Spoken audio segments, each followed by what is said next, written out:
sesi ini menjadi pemantik diskusi lainnya. Dan kami kembalikan waktunya kepada moderator tadi, Mas Pandu ya, atau siapakah? Ya, silakan. Mbak Terima Dewi, kasih. Ya. Terima kasih banyak Mbak Dewi, Mbak Nyanya, dan Pak Fakih. Jadi setelah ini kita akan bersama-sama menonton video yang sudah dipersiapkan oleh tim PSPK. Kepada admin, video bisa kita mulai sekarang.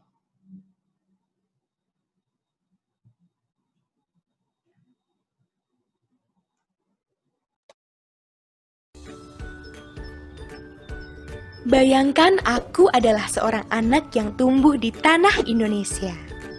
Seiring dengan perkembanganku, aku mendapat pendidikan sedari PAUD hingga pendidikan tinggi. Ibarat pohon, aku perlu tumbuh, dirawat, dan difasilitasi agar menjadi insan yang produktif dan demokratis. Dalam perjalanan pendidikan ini, pemerintah Indonesia sudah banyak melakukan upaya dan perbaikan. Tapi, perubahan yang paling kuharapkan adalah yang sepenuhnya berpihak pada tumbuh kembangku. Mempelajari berbagai dampak pembangunan pendidikan, Pusat Studi Pendidikan dan Kebijakan merumuskan 6 inisiatif utama untuk meningkatkan akses, kualitas, dan kesetaraan dalam pendidikan Indonesia.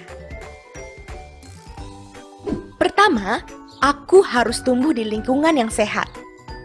Kondisi ini bisa kudapatkan dengan menyuburkan nilai-nilai Pancasila dalam setiap proses belajar mengajar.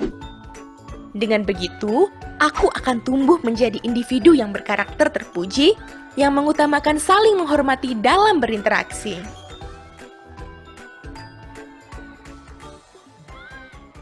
Kedua, asesmen yang dipakai untuk memantau perkembanganku harus benar-benar mengukur dan meningkatkan kompetensi secara holistik. Nah, lewat asesmen inilah, aku, guruku, dan orang tuaku bisa tahu apa yang kuperlu lakukan agar nantinya berprestasi dan berkembang sesuai harapan. Ketiga, dimanapun aku tumbuh, pendidik yang berkualitas adalah syarat awal yang menentukan apakah aku bisa mencapai cita-citaku. Sayangnya, standar yang menilai kompetensi pendidik belum sesuai dengan kebutuhanku. Itulah mengapa Bapak dan Ibu guru yang mendukungku ini perlu dukungan dari semua yang peduli agar terus belajar menjadi pendidik yang berinovasi. Keempat, aku dan semua anak Indonesia harus memiliki kesempatan pendidikan yang setara. Untuk mewujudkannya, diperlukan kebijakan yang menyeluruh. Tidak bisa 1-2 intervensi saja. Pendidikan vokasi atau SMK misalnya.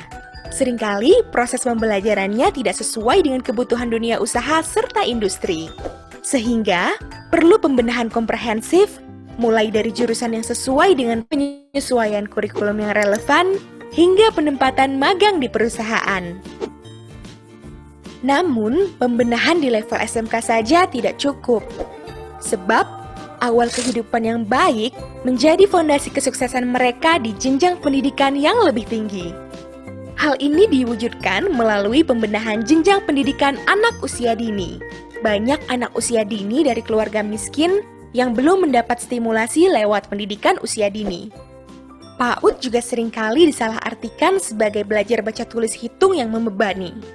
Padahal, yang benar-benar anak butuhkan adalah persiapan yang utuh, secara kognitif dan non-kognitif, untuk menjadi pembelajar sepanjang hayat. Jangan lupa, salah satu faktor lingkungan penting dalam pertumbuhanku adalah tanah, tempat aku menyerap air dan unsur hara. Tata kelola birokrasi dan peran pemerintah daerah ibarat kondisi tanah yang sangat menentukan proses tumbuh kembangku. Oleh karena itu, agar ke-6 inisiatif perubahan pendidikan tidak terhambat, kedua hal tersebut harus segera bereformasi. Namun, peran sekolah dan pemerintah saja tidak cukup. Sebagai masyarakat, mari kita turut berpartisipasi mewujudkan pendidikan yang menjadi jembatan masa depan untuk seluruh anak Indonesia.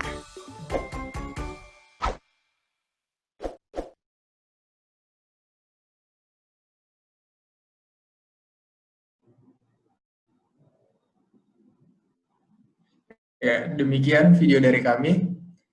Jadi setelah pada 3 sesi sebelumnya kita sudah kedatangan tamu dari 3 mitra kerja PSPK yaitu Pemprov Jakarta, Kemendikbud, dan juga Kemenak. Di sesi terakhir ini kita kedatangan pembicara dari mitra kerja PSPK lainnya yaitu Pemprov Nusa Tenggara Barat. Baik, kita langsung mulai saja sesi 4 terkait pengembangan PAUD holistik integratif untuk perkembangan anak. Moderator untuk sesi terakhir ini adalah Bu Stin Matakupan. Kepada Bu Stin dipersilakan. Ya, terima kasih Pandu. Selamat sore Bapak Ibu, teman-teman semua. Senang sekali bisa bertemu di sini.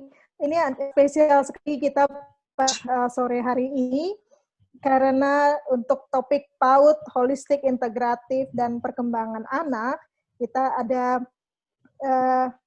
Ibu Niken Saptaryawati dan juga Dita Cahya Kristiana. Ya, ini menarik. Dan Ibu Niken ini, Bapak Ibu adalah Ketua Tim Penggerak Pemberdayaan Kesejahteraan Keluarga, gitu. Dan yang beliau menerima apresiasi Bunda PAUD Nasional dari Kemdikbud tahun 2019. Ya, jadi kita akan belajar banyak dari beliau. Selamat datang Bu Niken, terima kasih dalam acara ini.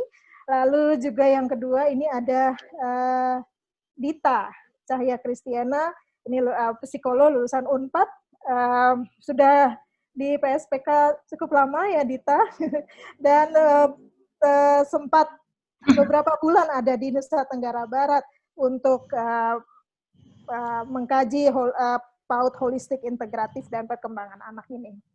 Ya.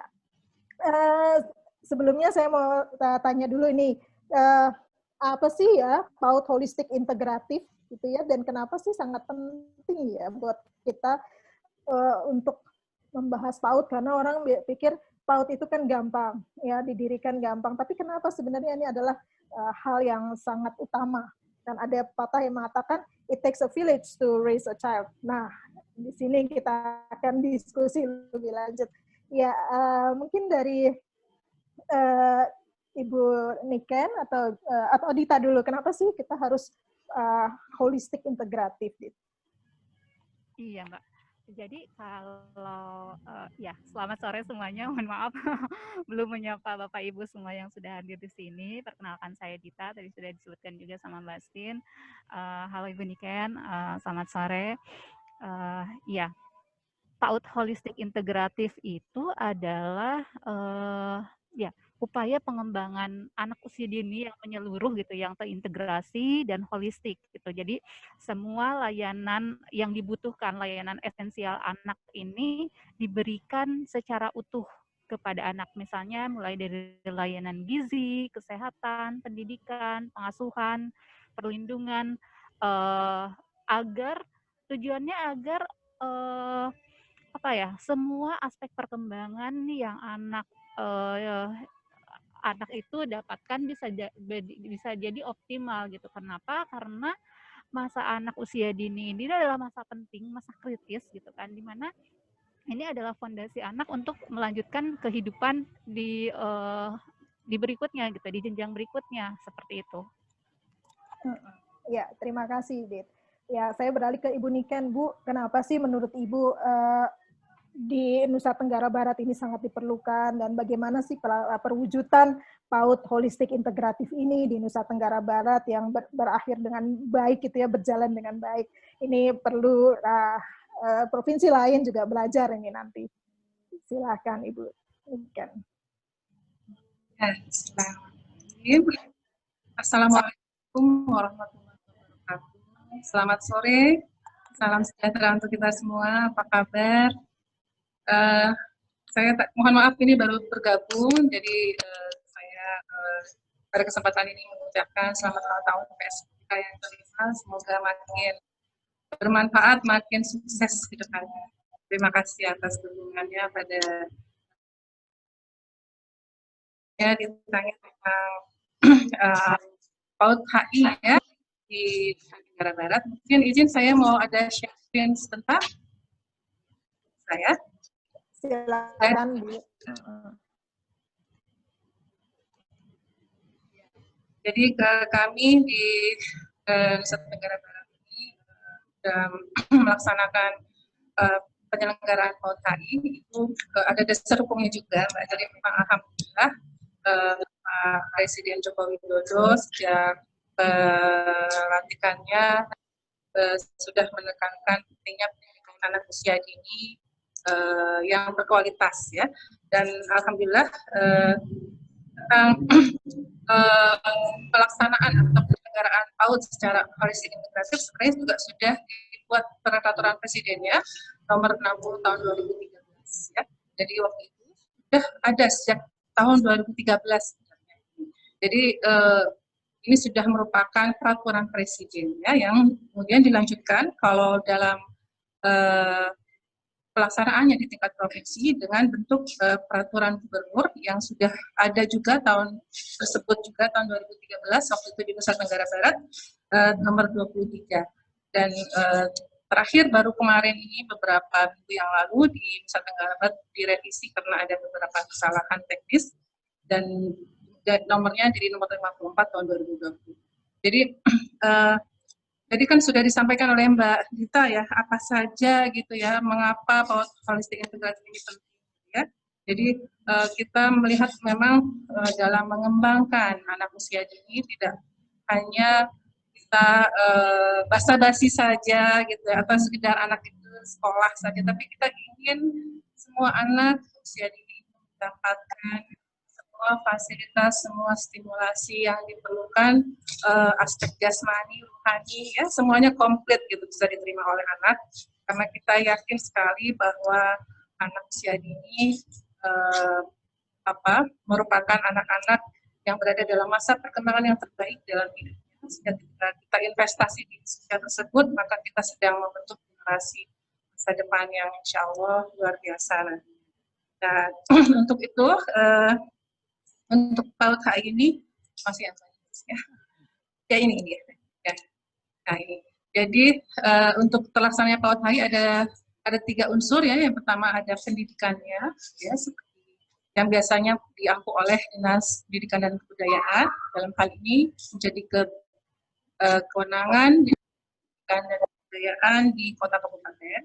Kemudian juga harus terintegrasi juga dengan layanan posyandu, serta ada layanan juga bina keluarga balita yang kita harapkan akan melaksanakan 5 pilar ya, yaitu pendidikan, ada pengasuhan, ada gizi, ada kesehatan, ada perawatan dan perlindungan serta kesejahteraan anak. Dan inginnya berharapannya kalau ada layanan PAUD yang holistik integratif, jadi bukan cuma integratif tapi holistik ya, holistik integratif itu nanti insya Allah terwujud anak sehat, cerdas, ceria, dan berakhlak. Nah untuk itu memang kita ingin ada kebutuhan esensial anak itu terpenuhi secara utuh ya. Di sini ada kesehatan ya. Warahmatullahi wabarakatuh. Kita harapkan anak-anak itu benar-benar terpantau untuk kebutuhan gizinya. Tidak ingin kita terlihat atau terjadi ada anak-anak yang ya mengalami masalah gizi buruk ya, atau anak-anak stunting itu sudah langsung terdeteksi ya, kalau PAUD-nya holistik integratif ya. Kemudian juga kita berusaha agar layanan ini bisa dilaksanakan secara terintegrasi, karena tadi ya kita lihat ada posyandu, ada BKB ya.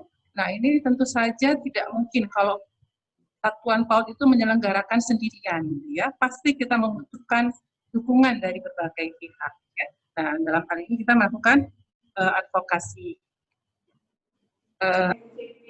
ya. Nah di Nusa Tenggara Barat kita sudah melakukan berbagai hal ya yang kita harapkan sudah dilakukan terkait dengan PAUD holistik integratif ya. Yang pertama tadi sudah adanya Pergub tentang PAUD HI di sejak tahun 2013 tadi.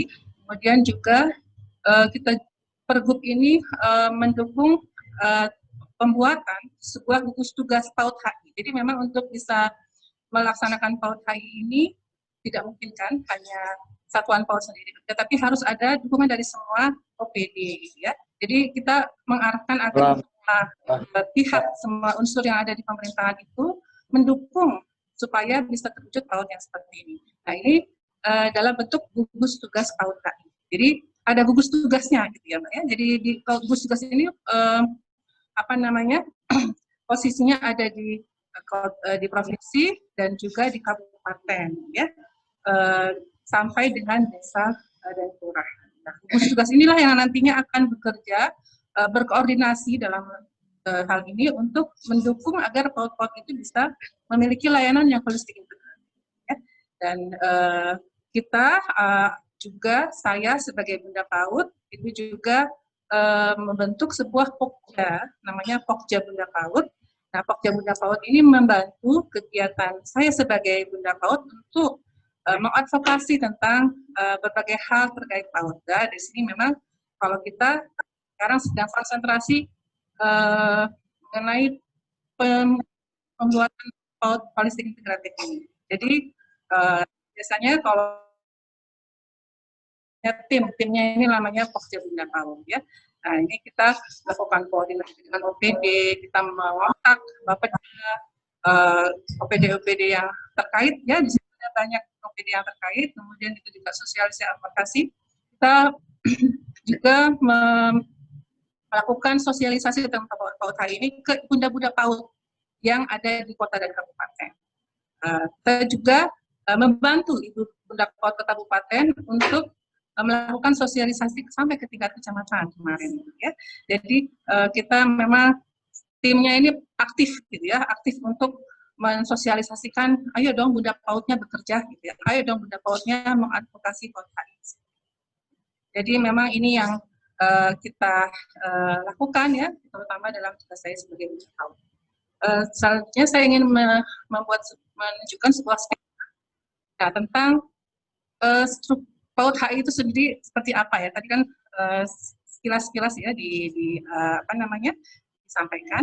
Jadi dalam sebuah PAUD holistik integratif kita harapkan adanya di situ ngurus pendidikan, kemudian pengasuhan, kemudian lingkungan dan kesejahteraan anak, kesehatan dan gizi ya. Nah, ini pelaksananya di sini kita lihat nih berjenjang. Jadi ada provinsi yang buat dari sisi kebijakan, kemudian memberikan contoh koordinasi kepada OPD yang ada di provinsi, kemudian nanti kita turunkan ini semua ke kota dan kabupaten. Jadi kalau misalnya di provinsi ada peraturan gubernurnya, kita harapkan di kota kabupaten sampai ke semuanya itu juga punya peraturan bupati atau peraturan wali kota gitu ya. Kemudian misalnya OPD-nya sama antara Bapedanya maksud saya, Bapedanya juga mengkoordinasikan. Nah, kita harapkan di kabupaten kita ada Bapeda yang mengkoordinasikan kerja-kerja tiap OPD di sana untuk terlaksananya PAUD HI sampai nanti sertifikatis. Ya. Nah, di sini memang pelaksana teknisnya di sini ada BKB ya. Nah, BKB ini nantilah yang akan sasarannya orang tua. Jadi memang PAUD HI ini nggak cuma anak-anaknya saja, tapi orang tuanya ya, yang kita harapkan untuk juga mendapatkan pembinaan, mendapatkan pendidikan tentang pengasuhan. Ini namanya Bina Keluarga Balita. Kemudian juga di situ juga ada pos PAUD ya untuk yang prasekolah. Kita juga punya Posyandu Gemilang ya, satuan pendidikan setara ini untuk anak-anak 0 bulan sampai 5 tahun. Jadi kita kebetulan di Nusa Tenggara Barat punya program unggulan namanya Posyandu Keluarga. Nah, Posyandu Keluarga ini memang sasarannya selain ibu balita ada juga remaja dan lansia. Tapi dengan berkaitannya Posyandu dengan PAUD ini, PAUD HI ini kita tentunya mengharapkan semua Posyandu pun langsung untuk bisa semua desa itu bisa seperti itu. Kita juga ada pelaksana teknis, jadi untuk KB dan kelompok lain dan TK secara kapal semuanya memiliki sasaran masing-masing. Jadi mungkin sekitar itu ya PAUD HI yang kita sedang advokasi di Nusa Tenggara Barat. sampai tahun 2020 ini kita terakhir kemarin sudah melakukan ya dalam tanda kutip ya, kita mengadvokasi sampai kecamatan lah kita tentang PAUD HI, tentang Pokja Bunda PAUD, tentang tugas. Kita juga sudah rapat-rapat di Bapeda mengenai PAUD HI ini, mengkoordinasikan OPD-OPD terkait tingkat provinsi karena dari Bunda PAUD provinsi. Mungkin itu sedikit tentang PAUD HI di Nusa Tenggara Barat. Terima kasih banyak Ibu Niken. Berarti memang ini harus ada pendekatan yang sistem begitu ya, semuanya harus bekerja sama gitu ya, dan semuanya harus memperhatikan bagaimana PAUD ya, dan semuanya harus memberikan kontribusi. Walaupun sudah ada perpresnya ya, turun pergub, tapi tentu tidak mudah gitu ya. Nah, kalau boleh tahu begitu ini kepada Ibu Niken dan Dita, apa sih tantangan-tantangannya Bu dalam mengembangkan PAUD yang holistik integratif ini untuk perkembangan anak? Akan Mbak Dita dulu mungkin. Dita dulu boleh, berdasarkan hasil penelitiannya Dita berarti ya. Iya, makasih Mbak. Iya, jadi walaupun udah ada perpresnya, gitu, udah ada gugus PAUD HI, gitu, tapi tuh implementasi di bawahnya itu tuh ternyata masih susah Mbak. Jadi berdasarkan data Dapodik saja, ini berdasarkan pengakuan satuan PAUD ya, gitu. Gitu, hanya 25%-nya saja gitu dari satuan PAUD yang ada di Indonesia yang sudah menerapkan implementasiin PAUD HI. Jadi PAUD HI itu bukan satuan PAUD ya, tapi kayak program itu pengembangan yang seharusnya ada di setiap satuan PAUD gitu misalnya. Nah, itu hanya dari 205.000 satuan PAUD di Indonesia, itu cuma 52.000 saja yang sudah mengimplementasiin PAUD HI gitu. Itu kenapa sih gitu?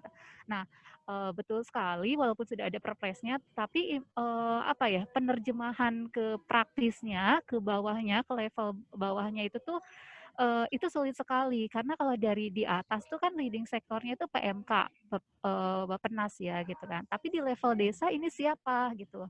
Nah, itu yang perlu ada leading sektor yang pegang di level desa. Nah, ini praktik baik sekali gitu yang dilakukan sama NTB, Provinsi NTB ya kan. Provinsi NTB ini leading sektornya bisa jadi yang hasil kolaborasi kami gitu PSPK dengan implementasi PAUD HI ini di satuan PAUD yang mengambil leading sektornya, ngambil peran untuk mengkoordinasi adalah TPPK kebetulan, karena TPPK kan mulai dari provinsi sampai level RW, level desa tuh ada ya gitu, dan ini bisa jadi sangat katalisator dan juga jadi lem untuk setiap stakeholder nih Mbak gitu kan. Nah, ini kesempatan ini tuh yang mungkin perlu diambil juga gitu. Ada inisiatif dari setiap kabupaten atau daerah lainnya nih gitu. Kemudian mungkin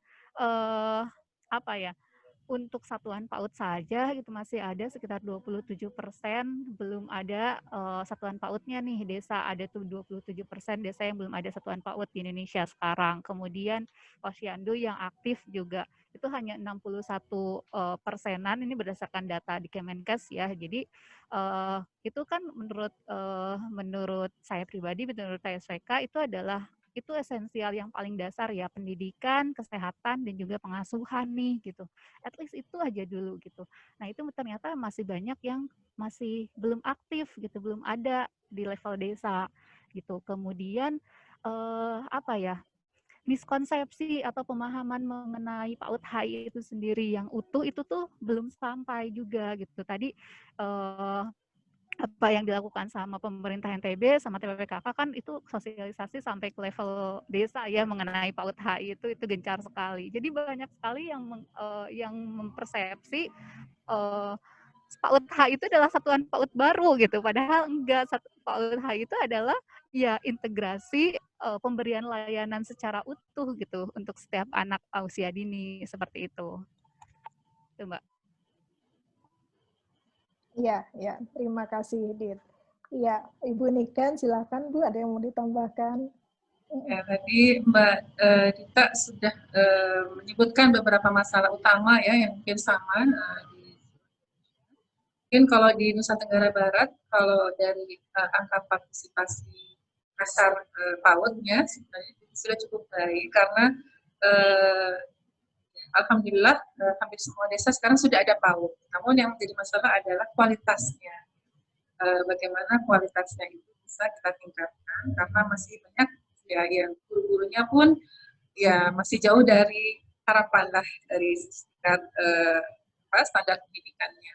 Sementara yang kita hadapi ini anak-anak yang memang perlu mendapatkan stimulasi yang sangat lengkap ya.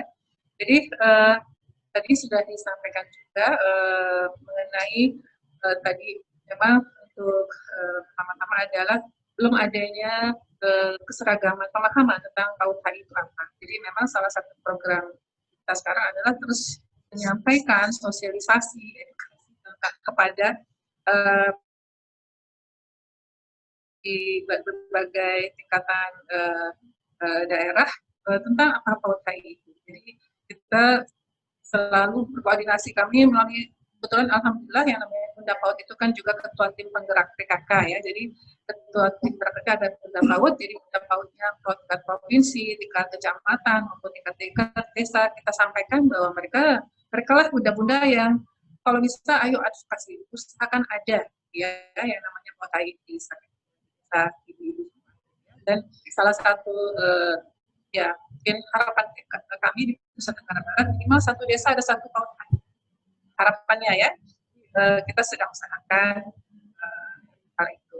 Kemudian yang kedua adalah juga tadi dukungan dari tentu saja karena tidak adanya pemahaman tadi sama atau mengamati dukungan dari berbagai pihak juga agak kurang responsif lah gitu ya. Jadi katanya sangat berat sekali ya dari satu PAUD itu untuk bisa connect ke posyandunya minimal seperti itu tuh juga belum tentu mudah gitu ya di tingkat desa. Jadi ini memang perlu adanya advokasi juga.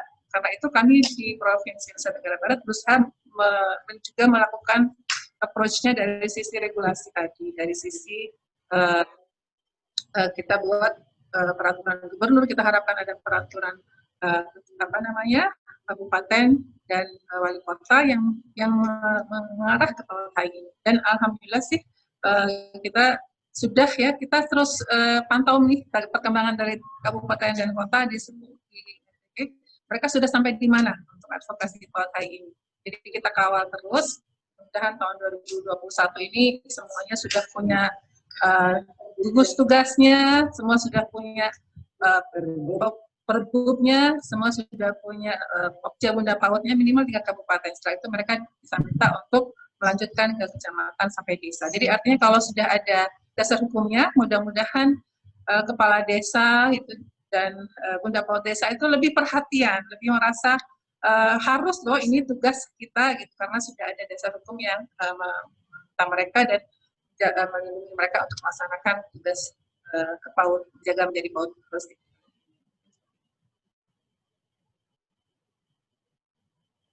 Ya, terima kasih Bu. Ya, sudah ada peraturan, udah ada pergub, lalu Ibu sosialisasi, begitu ya, tapi ternyata masih ada tantangan-tantangan juga ya. Ada yang tidak langsung bisa menerima, begitu ya. Pendekatan apa sih Bu yang paling spesifik yang Ibu lakukan supaya ini makin bergerak? Selain karena ada peraturan ya, tapi pasti orang mau bergerak itu karena apa? Ada sesuatu juga yang dilakukan oleh Ibu. Pendekatannya seperti apa Bu? Lalu Dita, kira apa yang Dita temukan Dit, sehingga bisa jalan di Nusa Tenggara Barat ini, apa yang berdasarkan hasil penelitian, juga bagaimana pendapat masyarakat tentang gerakan ini? Ya. Mungkin saya dulu Mbak Dita ya. Jadi kalau saya sebagai Bunda PAUD ya, walaupun ini kunjungan kerjanya PKK gitu ya, kita roadshow PKK itu setahun 2 kali ke seluruh kota kabupaten. Setiap kali saya roadshow itu saya selalu menengok PAUD gitu ya, dan saya cek ini PAUD-nya sudah HI atau belum gitu ya.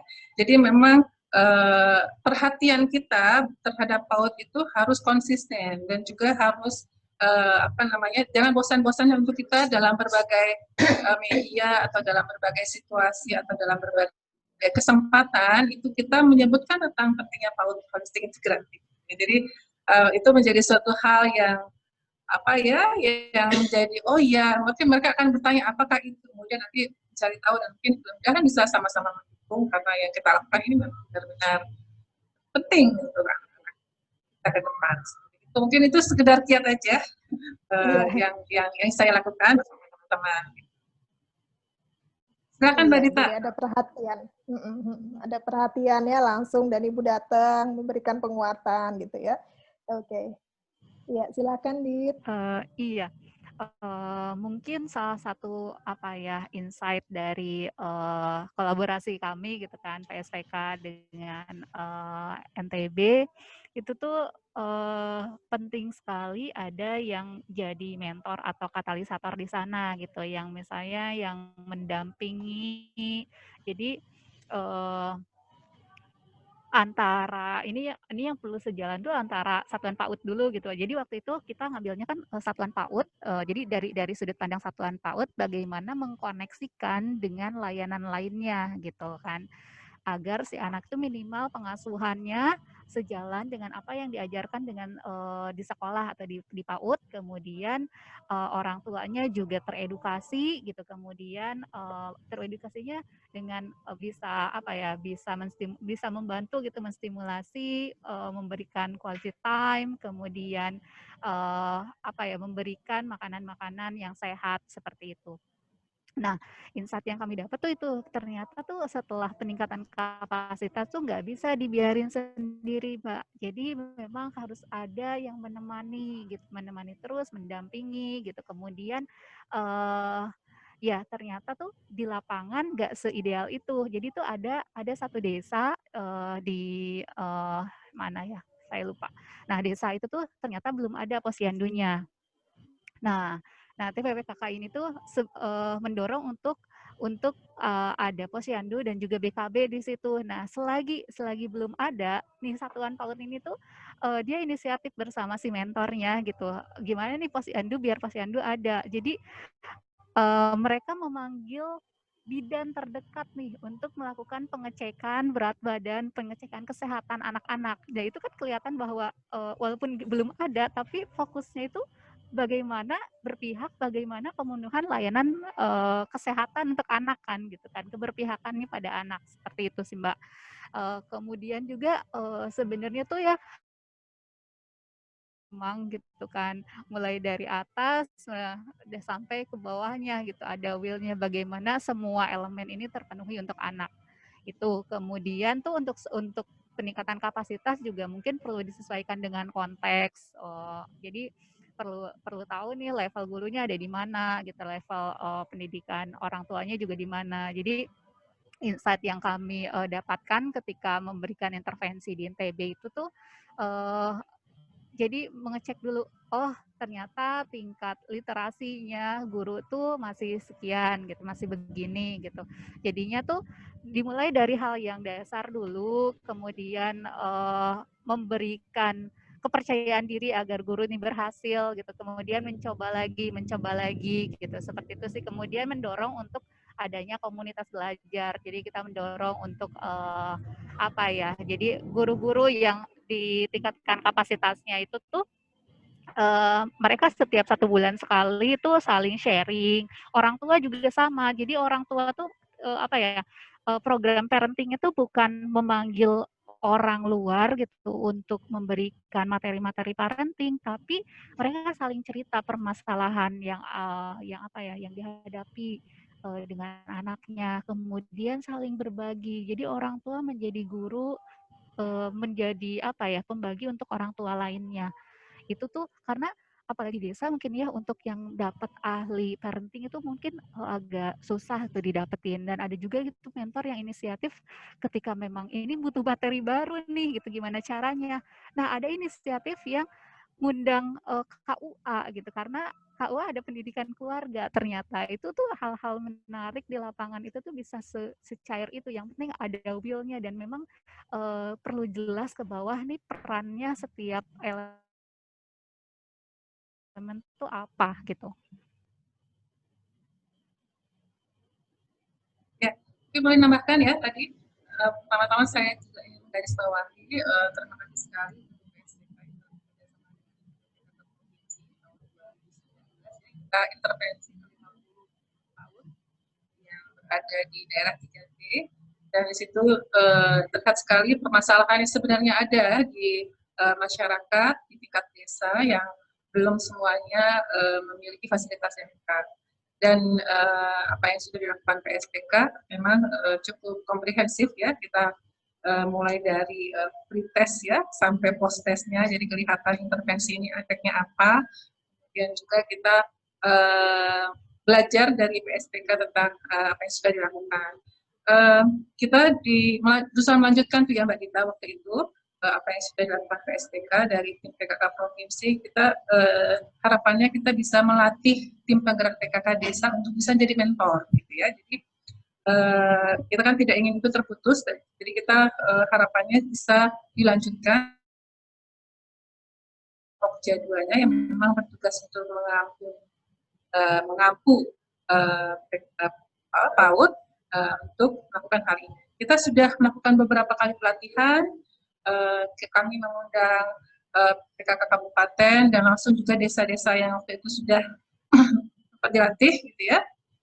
Tapi kita baru beberapa kali lah pelatihannya, kemudian kita belum lagi berjalan karena kita sudah terkena COVID ini. Jadi lumayan lama ya, dari bulan apa itu tidak ada pembelajaran sama sekali, tidak ada kegiatan sama sekali. Jadi kita memang agak stop lah program itu. Tapi memang harapannya kita agar penggerak PKK bisa menjadi mentor ya. Tadi memang kuncinya salah satu adalah mentor, dan memang yang kedua adalah timbulnya keinginan dan kemauan tadi dari semua para aktif penggerak, para pengambil kebijakan di situ memang untuk bisa ini terwujud. Kalau ada keinginan, insya Allah ada jalan. Dari segala dari sore. Iya, terima kasih. Tadi Ibu bicara tentang ada COVID gini ya. Nah ini terus nanti bagaimana Bu rencananya? Karena apa yang dilakukan Bu? Apakah berhenti terus atau ada apa yang dilakukan bersama dengan Posyandu dan orang tua? Ini kan yang penting sekali. Tadi saya dengar ada orang tua yang selalu berkumpul dan belajar bersama. Nah, bagaimana nih selama masa COVID ini dan rencana berikutnya itu gimana? Apakah tetap berlangsung walaupun pasti mungkin PAUD-nya kurang berjalan dengan baik gitu ya? Tapi saya nggak tahu, mungkin di Nusa Tenggara Barat dengan program yang sudah holistik integratif ini bagaimana, Bu? Jadi kita sejak awal COVID, kemudian sampai sekarang kan sebenarnya satuan PAUD masih tidak diperkenalkan untuk kita. Jadi memang komunikasi kita kepada PAUD-PAUD itu pun hanya melalui webinar-webinar. Jadi kami di Pokja 2, PKK maupun Bunda PAUD bekerjasama dengan PT Mas, kita lakukan webinar-webinar. Kita tetap berusaha menjangkau baik dari guru maupun orang tuanya supaya tetap semangat bagaimana menghadapi COVID ini, dengan tentu saja adaptasinya berbeda ya pendekatan semuanya. Tapi kita topik-topiknya berkaitan dengan bagaimana supaya pendidikan terhadap anak-anak usia dini ini tetap bisa berjalan walaupun dengan keterbatasan yang ada. Mungkin seperti itu tetap berjalan, kita lakukan sekarang secara rutin, alhamdulillah, dengan Kodikmas dan PKK dan Pokja 2. Kalau Posyandu di beberapa lokasi sudah dilakukan dengan protokol kesehatan, karena yang namanya imunisasi itu tetap harus dilaksanakan, bayi-bayi kasihan. Nah itu Posyandunya kami tim penggerak PKK juga turut mendukung Posyandu supaya para balita PAUD tetap bisa ditimbang, tetap dapat imunisasi, ya itu tetap tapi dengan protokol kesehatan. Dan memang ya dengan keterbatasan yang ada lah gitu loh di masa-masa seperti ini. Iya, luar biasa. Ya, lalu ini apa yang terjadi di Nusa Tenggara Barat kan berharap bisa ditiru, dikopi juga oleh berbagai provinsi, oleh para bunda PAUD di berbagai provinsi di Indonesia. Nah, kalau di Nusa Tenggara Barat sendiri, Bu, bagaimana rencana-rencana untuk pengembangan kebijakan selanjutnya supaya PAUD holistik integratif ini makin berkembang dan terutama sih bisa terus bertahan gitu ya, menjadi satu budaya begitu, bahwa memang harus bekerja sama antar pemangku kepentingan. Ya, jadi kami berusaha mendekatinya dari segi sistem tadi. Harapan kita tetap pelan-pelan ya, mulai dari provinsi, kabupaten, kota. Kita terus kawal supaya sistemnya ini bisa berjalan dengan baik. Gitu kan. Nah ini sambil kita juga ke depan harapkan langsung advokasi ke desa-desa juga mereka memiliki pemahaman dan juga semangat untuk menyelenggarakan PAUD holistik. Kita insya Allah sih kita optimis ya dengan perkembangan sekarang, pertama adanya Pokja Bunda PAUD tingkat provinsi, kemudian sudah ada lagi Pokja Bunda PAUD tingkat kabupaten, itu akan mempercepat gitu ya proses untuk melakukan PAUD HI. Dan dengan BP PAUD Dikmas di Provinsi Nusa Tenggara Barat kita kerjasama karena BP PAUD Dikmas punya sebuah aplikasi yang berusaha untuk melakukan pendataan. Jadi nanti semua PAUD-PAUD yang ada di sini silakan mendaftar ke SIM-nya itu, aplikasi namanya SIM EKTP ya. Ini apa ya saya? Elektronik, pokoknya untuk mendata berapa sih, apakah PAUD-nya sudah HI atau belum. Jadi nanti langsung ada aplikasinya, itu sudah insya Allah sudah diadopsi juga katanya ya untuk tingkat nasional aplikasi ini yang dibuat oleh BP PAUD Dikmas Provinsi. Dan dari situ kita harapkan kita bisa langsung nanti tahu apakah sampai di mana jumlah yang menuju HI dan yang sudah HI itu di mana saja dan sampai berapa saja. Oh iya, jadi masing-masing juga ada proses melakukan refleksi diri juga ya, karena menginput data, lalu di lain pihak juga bisa dipantau bagaimana tingkat penerapan PAUD holistik integratif ini. Ya, wah. Dita, bagaimana kalau menurut Dita? Kan SPK menganggap PAUD holistik integratif ini sebagai sesuatu yang penting gitu ya. Nah, kira-kira gimana Dita rekomendasinya untuk pemangku kebijakan, pemegang kebijakan? Iya, mungkin ini salah satu hasil pembelajaran kita dari NTB juga kita akhirnya menyadari bahwa banyak sekali yang perlu didetailkan lagi gitu agar implementasinya sampai ke daerah.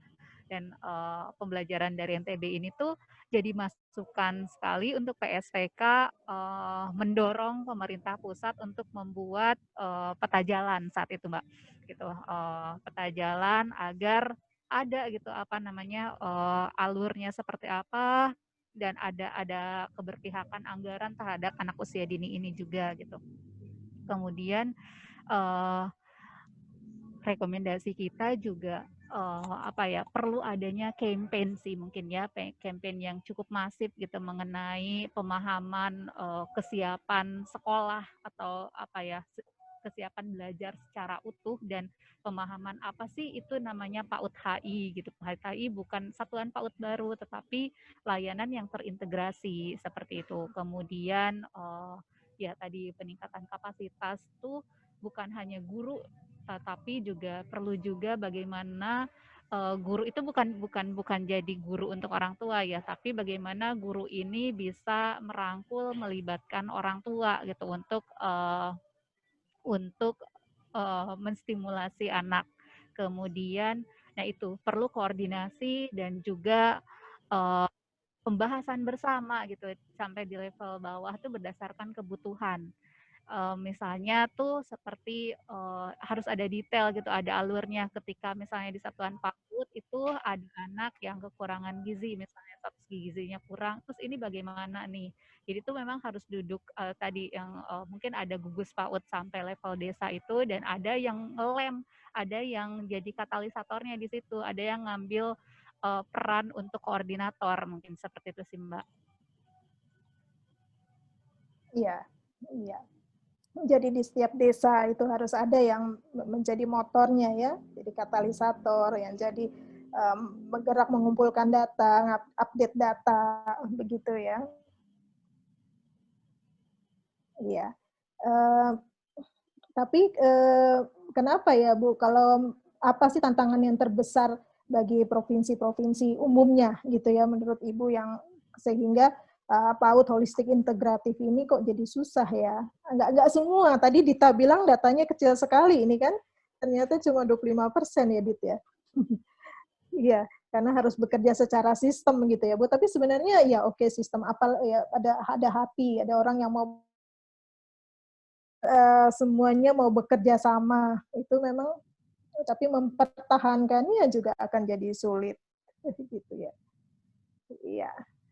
Dan kalau mau mendirikannya PAUD-nya, Bu, misalnya, apakah juga ada kriteria-kriterianya supaya bisa siap nanti menjalankan PAUD holistik integratif gitu, atau memang ya pokoknya asal ada PAUD dulu, nanti baru dibina menjadi PAUD holistik integratif?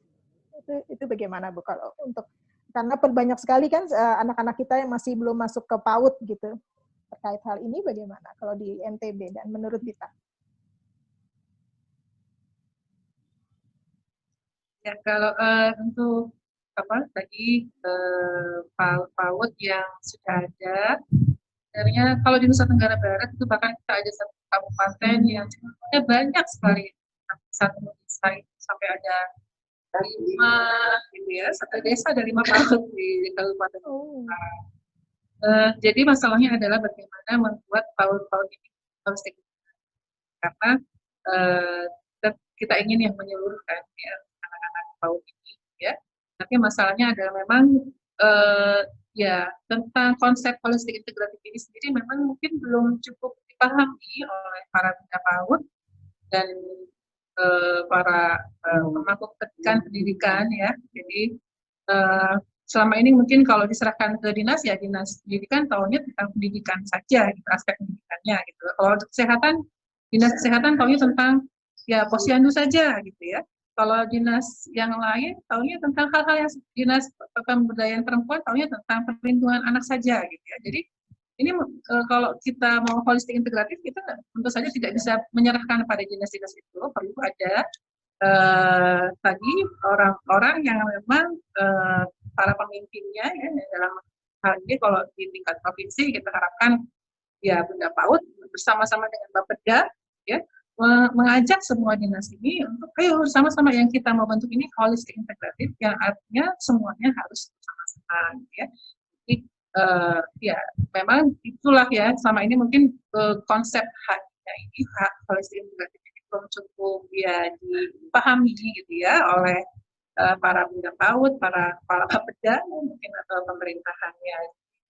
Kelihatannya memang perlu ada sosialisasi lebih lanjut lagi, mungkin saran kami kepada pusat ya, mungkin para bunda PAUD seluruh Indonesia ini juga perlu diajak ketemu gitu ya, bunda PAUD provinsinya untuk ayo sama-sama bikin yuk perbanyak yuk PAUD-PAUD yang holistik integratif di wilayah masing-masing. Karena memang selama ini saya lihat cuma ya asli provinsi saja yang punya yang ingin bikin ya bikin gitu ya, tapi secara keseluruhan bahwa ini gerakan bersama seluruh Indonesia itu masih belum ada. Saya kira seperti itu mungkin ya, saya nggak kurang tahu.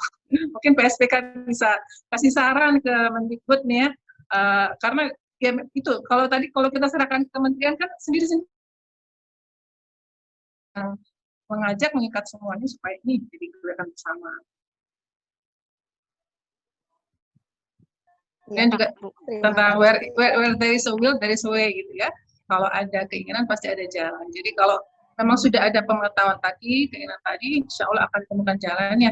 Di desa yang nggak ada posyandunya pun akhirnya bisa ada gitu ya, pemenuhan kebutuhan anak secara keseluruhan. Jadi Tapi itu harus ada keinginan sosialisasinya. Ya, sepakat sekali, Bu. Ini juga ya hal menarik tuh kan di NTB itu kan PAUD itu satuan PAUD kan memang apa ya, dia itu di bawah kota kabupaten kan sebenarnya, dinas kota kabupaten. Tapi ya karena ada will-nya itu gitu kan.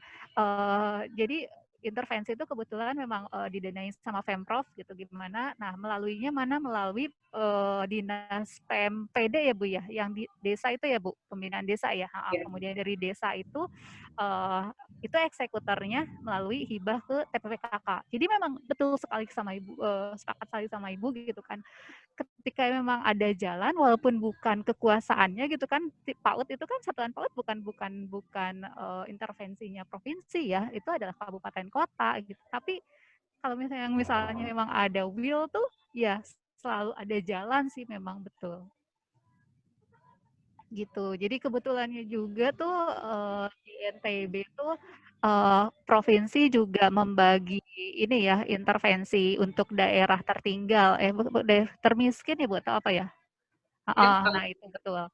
Jadi ada 100 daerah gitu yang memang menjadi intervensinya provinsi, kemudian sisanya itu adalah intervensinya kabupaten kota. Nah dari 100 itu TPPKK itu ambil 50 desanya kita sebagai pilot gitu. Dan setelah itu kan tadi seperti disampaikan sama Ibu udah dicoba untuk dilanjutkan, hanya kepotong COVID aja nih, mudah-mudahan seterusnya bisa lanjut lagi ya Bu setelah pandemi ini. Saya udah kangen banget sebenarnya sama teman-teman. Iya, kebayang tuh Bu. Iya.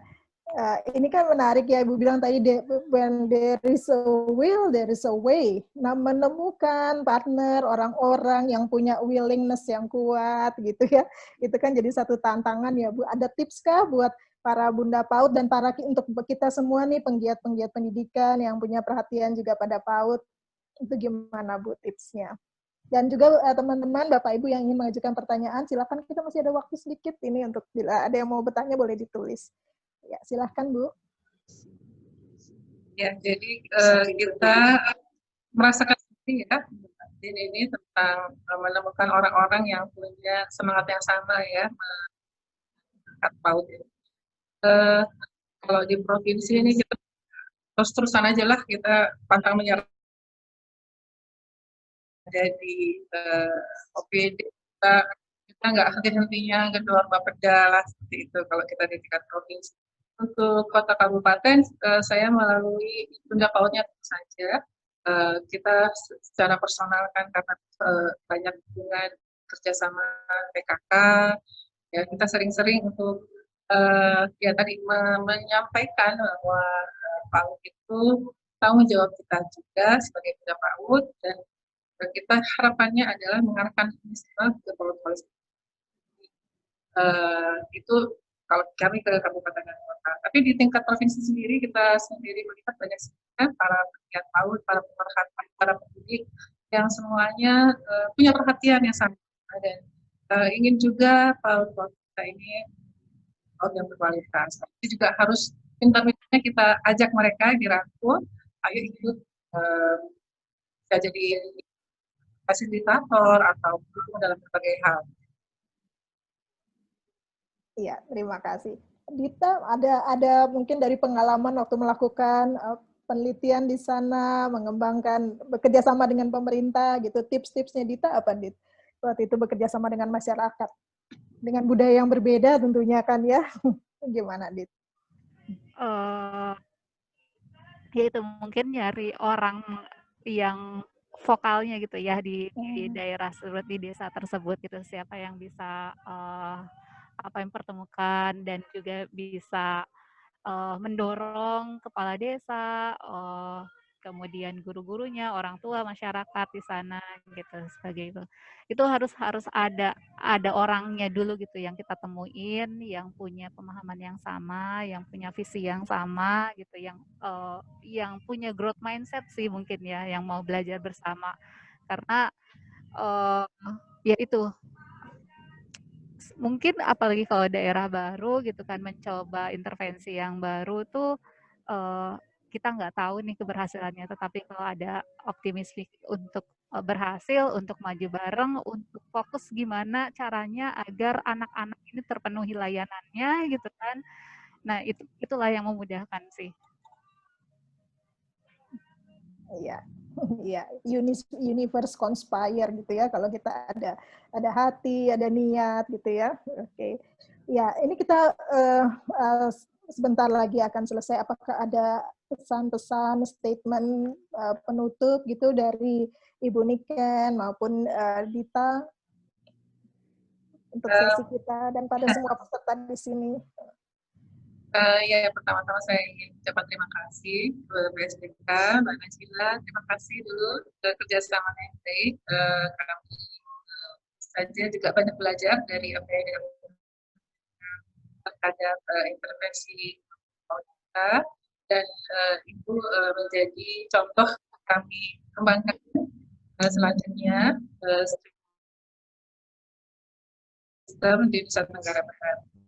Harapan kami ya, tentu saja orang yang paham, ya, mau holistik integratif dan mendukung dan bersama-sama kita semua melaksanakan upaya-upaya supaya bisa menuju baik Nusa Tenggara Barat maupun seluruh Indonesia. Buat PSBK mungkin yang bisa kasih masukan ke kementerian, silakan. Kita juga harapannya ya bisa diberikan dukungan ya daerah-daerah dan provinsi. Terima kasih. Baik, terima kasih Ibu. Silakan Dit. Iya, mungkin saya banyak berharap bahwa makin banyak orang yang berpihak pada anak gitu. Banyak daerah yang berpihak pada anak, tidak dibatasi sama tadi wilayah gitu, kemudian selalu cari cara agar gimana kebutuhan anak ini terpenuhi gitu, dan apa yang kami alami gitu, apa yang kami pelajari di NTB ini tuh ini sangat menginspirasi sekali, dan kami bawa terus gitu pelajaran ini baik ke kementerian, kemudian ke daerah lain gitu. Kebetulan kita juga akan kerjasama juga ya Mbak sama Provinsi DKI Jakarta seperti itu. Terima kasih Bu atas kerjasamanya, kolaborasinya.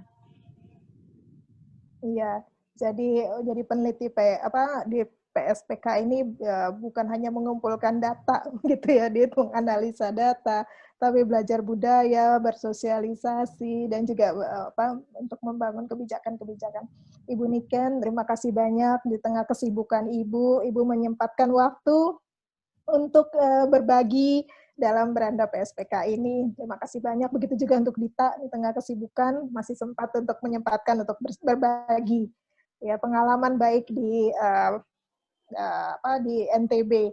Semoga kita berdoa sama-sama, semoga apa yang dilakukan Nusa Tenggara Barat juga dapat dilakukan di multiplikasi, diduplikasi di berbagai provinsi di Indonesia. Gitu. Amin. Ya, terima kasih banyak. Ya, Bapak Ibu, terima kasih banyak. Saya akan kembalikan kepada Pandu. Baik, Bustin. Terima kasih. Terima kasih banyak